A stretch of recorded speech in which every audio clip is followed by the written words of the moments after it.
사람은 누구나 한 번쯤 이런 상상을 해 본다. 20년 후에 내가 지금의 나에게 말을 건다면 그 목소리는 어떤 표정과 어떤 온도를 띠고 있을까? 그는 아마 이렇게 먼저 말할지도 모른다. 네가 지금 무엇을 가장 아낄지, 무엇을 가장 두려워할지, 무엇을 가장 늦게 후회할지를 미리 알아두어라. 나이가 들수록 사람들은 진실을 조금씩 깨닫는다. 후회란 나중에 갑자기 찾아오는 것이 아니라 미루는 순간부터 자라나는 그림자라는 사실을 말이다. 우리가 눈치채지 못한 사이 오늘의 게으름은 내일의 한숨으로 바뀌고 지금의 방치는 훗날의 무너짐이 된다. 그러므로 미래의 나는 늘 오늘의 나에게 먼저 묻는다. 너는 오늘 너 자신을 얼마나 돌보고 있는가? 그 질문의 첫 번째 답은 언제나 몸에서 시작된다. 삶을 지탱하는 가장 근본적인 기둥. 그리고 우리가 가진 최초의 공장. 몸이 멈추면 일도 멈추고 마음도 메말라가며 꿈 또한 흐름을 잃는다. 나는 젊은 시절 일본의 한 작은 방직 공장을 방문했을 때 장인이 매일 새벽마다 기계 하나하나에 귀 기울이며 소리를 점검하던 모습을 잊지 못한다. 그는 말했다. 기계는 고장나기 전에 이미 작은 신호를 보낸다. 그 말을 듣는 순간 나는 인간도 크게 다르지 않다는 사실을 배웠다. 몸은 갑자기 망가지는 것이 아니다. 40대부터 50대부터 마치 오래된 금속의 표면처럼 조용한 마모가 시작된다. 그러나 우리는 그 사소한 신호를 늘 바쁜 일상 속에 묻어버리고 만다. 젊을 때는 잘 느끼지 못한다. 밤을 새워 일해도 끼니를 대충 때워도 다음 날이면 금방 회복된다. 그때는 몸이 나의 충성스러운 동반자처럼 느껴지기 마련이다. 그러나 나이가 들면 우리는 알게 된다. 몸은 충성스러운 대신 연약하고 고귀한 자산이라는 것을 젊을 때는 돈을 잃으면 다시 벌면 된다 말하지만 몸을 잃으면 잃은 만큼 회복하는데 돈보다 더 많은 시간과 노력과 인내가 필요하다. 그래서 몸을 돌보는 일은 결코 거창할 필요가 없다. 지켜야 하는 것은 운동선수가 하는 훈련이 아니라 일상 속에서 나를 망가뜨리지 않는 작은 선택들이다. TV를 보면서 천천히 일어섰다 앉았다를 반복하는 간단한 동작, 식사 후 5분만이라도 걷는 습관, 하루에 한 번 허리를 곧게 펴는 결심, 이 단순한 실천이 쌓여 미래의 몸을 지탱하는 기둥이 된다. 우리는 종종 큰 변화만을 떠올리지만 인생을 바꾸는 힘은 언제나 이런 작은 반복에서 비롯된다. 식단 역시 그렇다. 젊을 때는 살이 찌지 않기 위해 칼로리를 줄이는데 익숙하다. 하지만 시간이 흐르면 몸은 다른 것을 요구한다. 근육을 지키는 단단한 영양, 생선을 굽는 소리에서 느껴지는 단백질의 향, 잘 익은 달걀의 흰자처럼 소박하지만 깊은 연료. 우리 몸이라는 공장은 좋은 원료로 움직인다. 좋은 연료가 없으면 생산성도 삶의 활력도 줄어들 수밖에 없다. 그리고 무엇보다 중요한 것은 나의 몸을 한 번뿐인 도구가 아니라 평생 함께할 동반자로 대하는 태도다. 몸이 삶의 첫 번째 축이라면 두 번째 축은 바로 돈의 흐름이다. 젊을 때는 돈을 모으는 것이 부의 시작이라 생각한다. 하지만 삶을 오래 살다 보면 알게 된다. 돈은 움켜쥘수록 굳어지고 흘릴수록 따뜻해진다는 것을 일본의 오래된 상점가를 걸을 때 나는 자주 그런 생각을 한다. 하나의 가게가 오래 유지되는 이유는 물건을 많이 쌓아두기 때문이 아니라 고객과의 신뢰 속에서 돈이 건강하게 흐르는 구조를 만들었기 때문이라는 사실이다. 돈이란 결국 순환의 철학이며 생명처럼 움직여야 온기를 갖는다. 사람들은 종종 불안해서 돈을 움켜쥔다. 언젠가 필요할 것 같아서 혹은 미래가 걱정돼서. 그러나 움켜쥔 돈은 아무 가치를 만들지 못한 채 마음속의 두려움만 더 크게 만든다. 오히려 돈이 진짜 힘을 갖는 순간은 나를 위해 쓰일 때, 그리고 경험을 확장하는 데 사용될 때이다. 가까운 곳으로 떠나는 기차 여행, 친구와 나누는 따뜻한 저녁 식사, 배우고 싶었지만 미뤄두었던 강의를 신청하는 용기, 이 모든 순간이 삶의 밀도를 바꾸고 노년의 기억을 풍요롭게 만든다. 그리고 나는 늘 이렇게 말하고 싶다. 자녀에게 남겨줄 수 있는 최대 유산은 돈이 아니다. 부모가 즐겁게 사는 모습을 보여주는 것이다. 아이들은 부모가 남긴 금액을 기억하지 않는다. 대신 부모의 표정, 목소리, 삶을 대하는 태도를 평생 간직한다. 흐르는 돈은 따뜻함을 만들고 멈춘 돈은 두려움을 만든다. 우리가 돈을 어떻게 쓰느냐는 결국 우리가 삶을 어떻게 대하는지의 태도와 직결된다. 몸과 돈. 우리가 평생 씨름하는 두 가지지만 그 기원은 단순하다. 몸이 있어야 움직일 수 있고 돈이 있어야 경험할 수 있다. 몸은 삶의 기계이고 돈은 그 기계를 움직이는 연료다. 이 두 가지가 건강하게 흐를 때 인생은 어느 나이에서든 다시 불이 붙는다. 그러므로 미래의 나는 지금의 나에게 이렇게 조용히 그러나 강하게 이야기할 것이다. 몸을 돌보는 하루가 쌓이면 10년 뒤에 네가 너를 지켜준다.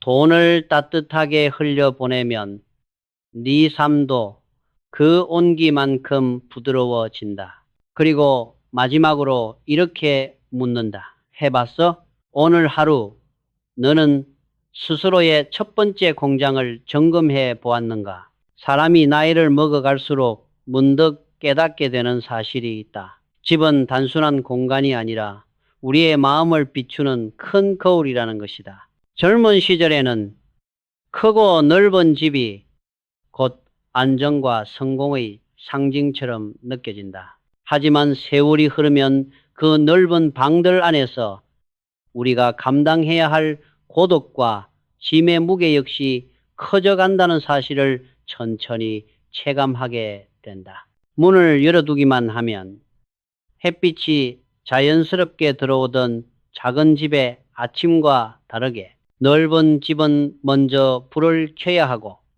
걸음을 옮기는 동안도 허전한 빈 공간을 지나야 한다.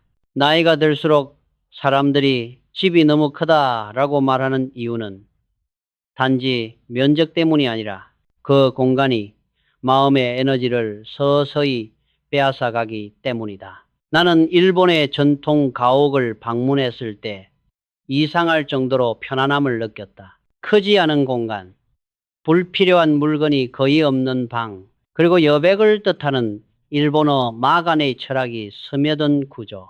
비어있음이 곧 풍요라는 낯선 감정이 내 마음에 오래 머물렀다. 그때 깨달았다. 물건이 많아야 풍성한 것이 아니라 공간에 숨 쉴 틈이 있어야 삶이 가벼워진다는 것을. 삶에서도 마찬가지다. 우리는 언젠가 쓸 것 같아 보이는 물건들을 붙잡고 산다. 하지만 그 언젠가는 대부분 오지 않는다. 대부분의 사람들은 물건이 많아질수록 마음이 불안해지며 그 물건을 떠나보내지 못하는 이유도 다름 아닌 미래의 불확실성에 대한 두려움 때문이다. 그러나 두려움에 붙잡혀 쌓아둔 것들은 결국 미래에 내가 치워야 할 짐이 된다. 정리는 단순한 집안일이 아니다. 어떤 물건이 나의 삶을 함께 살아야 하고 어떤 물건이 과거의 기억 속에서만 남아야 하는지 결정하는 과정이다. 그리고 이것은 남겨질 이들을 향한 마지막 배려이기도 하다. 누군가가 내가 남긴 물건들을 대신 정리해야 한다면 그것은 슬픔을 넘어 고통이 된다. 그러니 살아있는 지금 스스로 정리하는 것이 무엇보다 지혜로운 선택이다. 나는 생전에 수많은 서류와 수첩과 사진을 정리했다. 그 모든 것이 내 손으로만 기억되는 추억이었고 다시 펼치는 순간마다 살아온 시간들이 스쳐 지나갔다. 하지만 추억을 모두 붙잡아 둘 수는 없다. 남겨야 할 것은 남기고 떠나보낼 것은 떠나보냈다. 그 과정에서 나는 한 가지 진실을 배웠다. 정리는 버리는 일이 아니라 남은 것을 더 선명하게 빛나게 만드는 일이라는 것을. 집이 가벼워질수록 마음이 자유로워진다. 책상에 여백이 생기면 머릿속에 혼란도 제자리를 찾아간다. 서랍 하나가 비워지면 나도 모르게 숨이 깊어지고 방 하나가 가벼워지면 마음속 불안이 조용히 사라진다. 삶이 무겁게 느껴질 때 흔히 사람들은 인생의 방향을 바꾸려 한다. 하지만 실제로 바꿔야 하는 건 방향이 아니라 무게일지도 모른다. 불필요한 것을 내려놓는 순간 삶은 다시 앞으로 나아갈 여유를 되찾는다. 집이 우리 삶의 외적인 무게를 드러낸다면 인간관계는 내면의 무게를 반영한다. 살아보면 알게 된다. 사람은 넓이보다 깊이가 중요하다는 진리를 젊은 시절엔 사람을 많이 아는 것이 능력이라 믿는다. 명함을 교환하고 회식을 하며 하루에도 수십 명과 대화를 나눈다. 그러나 정작 마음 깊숙이 남는 사람은 극히 소수다. 나는 평생 수많은 사람을 만났지만 내 인생을 지탱해 준 사람은 단 3명이었다. 그들과 나눈 대화, 신뢰, 그리고 마음을 맡길 수 있었던 순간들이 내 삶의 큰 기둥이 되었다. 회사를 경영하면서도 마찬가지였다. 삼성이 성장할 수 있었던 이유는 모든 사람을 만족시켰기 때문이 아니라 정말 신뢰할 수 있는 핵심 인재 몇 명이 회사를 뜨겁게 움직였기 때문이다. 수는 많을수록 좋은 것이 아니다. 좋은 것은 언제나 적당한 수 안에 있다. 80세가 넘은 선배들은 한결같이 말한다. 사람이 많다고 외로움이 줄어드는 건 아니라고. 오히려 나이가 들수록 마음이 편안해지는 소수의 관계가 더 소중해진다고. 마치 요리의 간처럼 너무 많으면 부담스럽고 너무 적으면 허전하지만 정확한 양을 아는 순간 음식은 깊은 맛을 낸다. 인간관계도 결국 그렇다. 나에게 맞는 거리감, 나에게 맞는 사람, 나에게 맞는 깊이가 중요하다. 그리고 무엇보다 중요한 건 혼자 있는 시간이다. 사람들은 종종 혼자 있는 것을 외로움으로 오해한다. 하지만 혼자 있는 시간은 회복의 시간이며 자신의 속도와 생각을 다시 찾는 귀한 기회다. 좋은 책 한 권, 찰나의 고요를 깨우는 한 곡의 음악, 창밖으로 흐르는 바람을 바라보는 몇 분의 정적. 이런 순간들을 견딜 수 있는 사람이야말로 세상과 무리 없이 함께 걸어갈 수 있는 사람이다. 나는 중요한 결정을 내릴 때 대부분 혼자였다. 사람들 사이에서는 보이지 않던 길이 고요 속에서는 선명히 드러났다. 집 안이 정리되듯 마음도 혼자 있는 시간 속에서 정리되고 빛난다. 당신 주변에 사람이 몇 명이든 상관없다. 진심으로 마음을 나눌 수 있는 단 한 명, 그리고 혼자 있어도 흔들리지 않는 자신. 이 두 가지만 있다면 삶은 결코 외롭지 않다. 그러니 오늘 하루 스스로에게 조용히 물어보자. 해봤어? 당신을 진심으로 웃게 해줄 단 한 사람에게 연락은 해보았는가? 그리고 당신의 서랍 하나쯤은 비워보았는가? 그 작은 선택이 당신의 내일을 훨씬 더 가볍게 만들어 줄 것이다. 살아가다 보면 누구나 한 번쯤 이런 순간을 맞이한다. 지금 시작하기에는 너무 늦은 것 아닐까? 나이를 떠올리며 실패를 걱정하며 이미 지나가 버린 기회들만 떠올리며 스스로를 묶어두는 순간 말이다. 하지만 인생의 오랜 선배들은 공통으로 말한다. 늦었다고 생각하는 바로 그때가 가장 빠른 때라고. 도전 앞에서 발걸음이 무거워지는 것은 인간의 본능이다. 심리학에서는 이를 손실 회피 성향이라고 설명한다. 사람은 새로운 기회를 얻는 기쁨보다 이미 가진 것을 잃는 두려움을 더 크게 느낀다. 때문에 우리는 새로운 것을 꿈꾸면서도 막상 한 걸음을 내딛는 순간엔 땅이 꺼질 것 같은 공포를 느끼곤 한다. 하지만 삶을 오래 살아보면 알게 된다. 두려움에서 벗어나는 유일한 방법은 앞으로 움직이는 것뿐이라는 사실을. 움직이면 두려움은 작아지고 멈추면 두려움은 자란다. 그렇기에 실패보다 더 괴로운 것은 시도하지 않은 거에서 오는 후회다. 나는 젊은 시절 어느 일본 사찰에서 한 스님에게 들은 말이 아직도 기억난다. 그는 활짝 핀 벚꽃 아래에서 맑은 목소리로 이렇게 말했다. 꽃이 지는 것을 두려워한다면 피는 순간도 누리지 못하게 된다네. 인생은 피고 지는 순간의 연속이다. 하지만 우리는 지는 순간의 슬픔을 먼저 떠올려 피는 순간조차 포기하곤 한다. 그 스님의 말은 내 마음 깊은 곳을 두드렸다. 도전도 그렇다. 지더라도 좋다. 하지만 피지도 못해본 순간은 평생 마음에 남는다. 삼성이 반도체 산업에 뛰어든 시기, 대부분의 사람들은 그 도전을 무모하다 생각했다. 당시 한국에서 반도체라는 단어는 생소했다. 미래가 보이지 않고 성공 가능성이 희미한 분야였다. 그래서 많은 이들이 만류했고 위험을 감수할 필요가 없다고 말했다. 하지만 나는 믿었다. 지금이 아니면 우리에게 미래는 없다. 그 한 걸음이 결국 한국 산업의 지형을 바꾸었고 삼성의 미래를 새롭게 열어젖혔다. 이 경험은 내게 인생의 한 가지 원칙을 남겼다. 도전은 젊은 사람만의 특권이 아니라 용기 있는 사람의 선택이다. 나이는 단지 숫자일 뿐이다. 사람이 늙는 것은 몸 때문이 아니라 움직임을 멈추는 순간부터다. 60세라도 배우는 사람이 있다.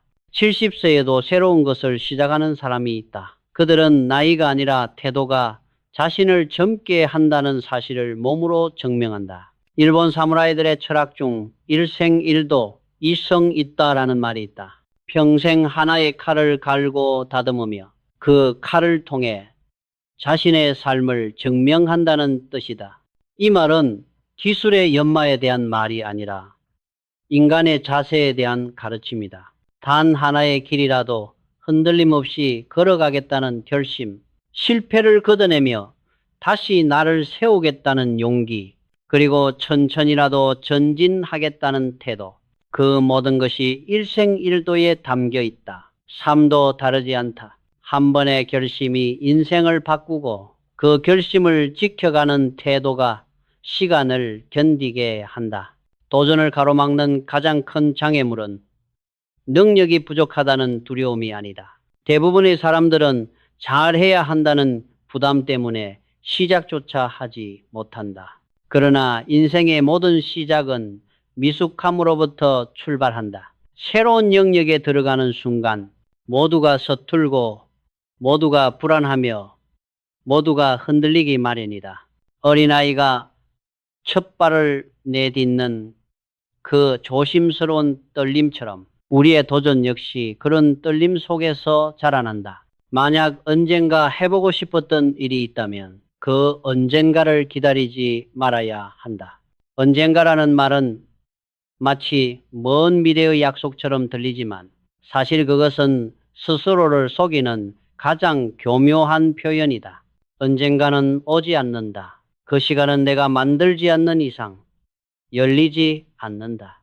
여행을 떠나고 싶었지만 바쁘다는 핑계로 미뤘던 일, 마음속에 담아두고도 끝내 전하지 못했던 말, 취미를 배우고 싶었지만 나이 때문에 포기했던 선택들, 그 모든 미루어진 마음들은 미래의 후회가 되어 남는다. 80세가 넘은 선배들이 공통으로 한탄하는 이유도 여기에 있다. 그때 해볼 걸. 이 한 문장에는 평생의 아쉬움이 담겨 있다. 그러므로 우리는 두려움을 핑계로 멈추기보다 작은 걸음이라도 내딛는 사람이 되어야 한다. 크게 도약할 필요는 없다. 오늘의 작은 공부, 짧은 연습, 가까운 여행, 단 몇 줄의 글쓰기, 그 모든 것은 내일의 나에게 새로운 문을 열어준다. 일본의 검도에서 가장 중요하게 여기는 것은 화려한 기술이 아니라 발을 내딛는 첫 동작이다. 그 첫걸음이 흔들리면 칼의 방향도 마음의 중심도 무너진다. 삶도 그렇다. 첫 한 걸음이 가장 중요한 법이다. 완벽하게 할 필요는 없다. 시작하는 것만으로도 인생의 궤적은 이미 바뀌어 있다. 그러니 오늘 나는 조용히 당신에게 묻고 싶다. 해봤어? 당신은 오늘 단 한 가지라도 미뤄왔던 일을 시작해볼 용기를 냈는가? 그 작은 용기가 훗날 당신의 삶을 완전히 다른 방향으로 이끌 수도 있다. 세월이 흐르면서 사람의 마음 속에서 가장 깊고 조용하게 자리 잡는 감정이 있다면 그것은 가족이라는 이름의 온기일 것이다. 젊을 때 우리는 가족보다 일이 먼저라고 믿는다. 가정을 위해 열심히 벌고 더 큰 성공을 이루고 더 안정된 미래를 만들어야 한다고 스스로를 채찍질한다. 하지만 어느 순간 문득 이런 생각이 뒤늦게 찾아온다. 정작 중요한 건 일을 통해 얻은 결과가 아니라 그 과정 속에서 함께 할 시간을 잃지 않는 것이라는 진리다.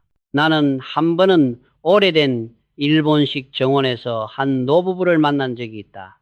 남편은 천천히 나무 지팡이에 의지하며 걸었고 아내는 그 곁에서 말없이 속도를 맞추고 있었다. 둘은 많은 말을 하지 않았지만 두 사람 사이에는 오랜 시간 함께 걸어온 사람들만이 지닌 고요한 신뢰와 애정이 있었다. 그 모습을 바라보며 나는 생각했다. 삶의 마지막에 남는 것은 결국 함께 걸어준 한 사람이라는 사실을.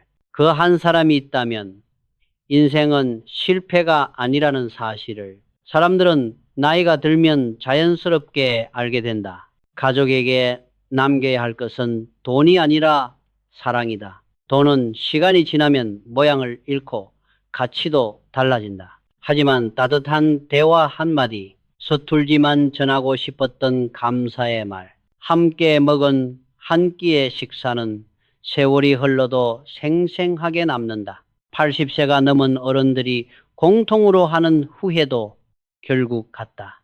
그때 고맙다고 조금 더 말할 걸, 부모님께 조금 더 찾아갈 걸, 자식에게 마음을 더 표현했어야 하는데 사람은 마지막 순간에서야 비로소 깨닫는다. 사랑은 미루면 늦는다는 것을. 가족에게 전해야 할 말은 특별한 것이 아니다. 거창한 선물도 필요 없다. 오늘 하루도 고생했어. 네가 있어서 내가 참 든든하다. 이 두 문장만으로도 한 사람의 삶은 충분히 위로받을 수 있다. 나는 회사의 신용을 지키는 것만큼이나 가정의 신용이 더 중요하다는 것을 평생의 경험에서 배웠다. 약속을 지키는 일, 관심을 표현하는 일, 사소한 말에도 배려를 담는 일이 가정을 오래도록 단단하게 묶어준다. 심리학에서는 가족을 감정의 첫 번째 안전지대라고 부른다. 우리가 세상을 살아가는 동안 버틸 수 있는 힘은 가족이라는 울타리에서 받은 작은 온기에서 시작된다고 한다. 어린 시절 부모의 손을 잡았던 기억, 형제와 웃으며 밥을 먹던 순간, 오랜만에 집에 돌아갔을 때 풍겨오던 음식의 냄새, 이 모든 경험은 어른이 돼서도 우리를 흔들림 없이 지탱해주는 보이지 않는 기둥이 된다. 그러나 역설적이게도 우리는 그 기둥을 가장 쉽게 잊어버린다. 가족이라서 나중에 해도 된다고 생각하고 가족이라서 말하지 않아도 서로 알 거라고 믿는다. 하지만 시간이 흐를수록 그 믿음은 위험하다. 말하지 않으면 마음은 닿지 않고 표현하지 않으면 감정은 조용히 멀어져 간다. 일본의 한 오래된 가정집에서는 부모와 자녀가 하루에 한 번씩 서로에게 짧은 편지를 남기는 전통이 있다고 한다. 그 편지는 길지 않다. 오늘 학교에서 고생했지. 아버지, 몸은 괜찮습니까? 엄마, 오늘의 저녁은 정말 맛있었어. 그저 평범한 일상을 기록한 말들이지만 그 작은 문장들이 가족의 마음을 이어주는 실이 된다. 사랑은 크게 외칠 필요 없다. 작게 자주 말하면 된다. 그리고 우리는 이 사실을 잊지 말아야 한다. 가족은 인생의 마지막 공장이다. 여기서 생산되는 것은 성취가 아니라 기억이다. 이 공장이 멈추면 아무리 큰 성공도 의미를 잃는다. 돈과 명예는 시간이 지나면 모두 흩어지지만 가족과 주고받은 사랑은 세대 너머까지 이어진다. 나는 삼성이라는 기업을 키우며 많은 순간을 전력으로 달려왔다. 하지만 삶의 끝에서 돌아보니 정말 마음에 남은 것은 회사의 건물이 아니라 부모님이 주셨던 조용한 격려, 아이들이 건네던 작은 메모들, 겉옷을 챙겨주던 아내의 손길이었다. 사람이 마지막에 붙잡는 것은 언제나 따뜻한 기억이다. 그러므로 인생의 결론은 결국 한 문장으로 귀결된다. 조금 더 일찍 사랑할 걸, 조금 더 따뜻하게 대할 걸. 이 짧은 후회의 문장이 깊은 울림을 주는 이유는 그 안에 우리가 미뤄왔던 감정들이 모두 담겨 있기 때문이다. 외로웠지만 말하지 못했던 순간, 고마웠지만 표현하지 않았던 순간, 사랑했지만 부끄러워 숨겼던 순간들, 그 모든 것들이 마지막에 한꺼번에 몰려온다. 그러니 삶이 아직 남아있는 지금 해야 할 말은 오늘 해야 한다. 고맙다는 말, 사랑한다는 말, 괜찮냐는 말, 미안했다는 말, 모두 오늘 전해야 한다. 내일은 늘 있을 것 같지만 사실 내일이 오리라는 보장은 어디에도 없다. 우리는 인생에서 너무 많은 것을 미룬다. 일도, 관계도, 사랑도. 하지만 인생의 품격은 멋진 성취에서 오는 것이 아니라 넘어져도 다시 일어나는 용기, 사람을 품는 마음, 가족을 향한 작은 배려에서 완성된다. 나는 인생의 끝에서 이렇게 말하고 싶다. 나는 멈추지 않았다. 그리고 후회하지 않는다. 이 말은 완벽해서가 아니라 오늘 해야 할 일을 오늘 했고 사랑해야 할 사람을 사랑했기 때문에 가능한 고백이다. 이제 나는 당신에게 마지막 질문을 건네고 싶다. 오늘 미래의 당신은 지금의 당신에게 어떤 말을 듣고 싶은가? 잘했다, 수고했다. 아니면 그때 왜 멈췄을까? 그 대답은 결국 오늘 당신이 내딛는 아주 작은 한 걸음에서 결정된다. 마지막으로 부탁한다. 지금 이 영상을 보고 있다면 당신의 내일을 지탱해 줄 단어 하나를 마음에 새겨보라. 도전, 용기, 사랑, 감사, 배움, 가족, 희망. 그 한 단어가 당신의 내일을 밝히는 조용한 등불이 되어 줄 것이다. 해봤어. 오늘 당신은 그 한 단어를 마음속 깊이 새겨보았는가?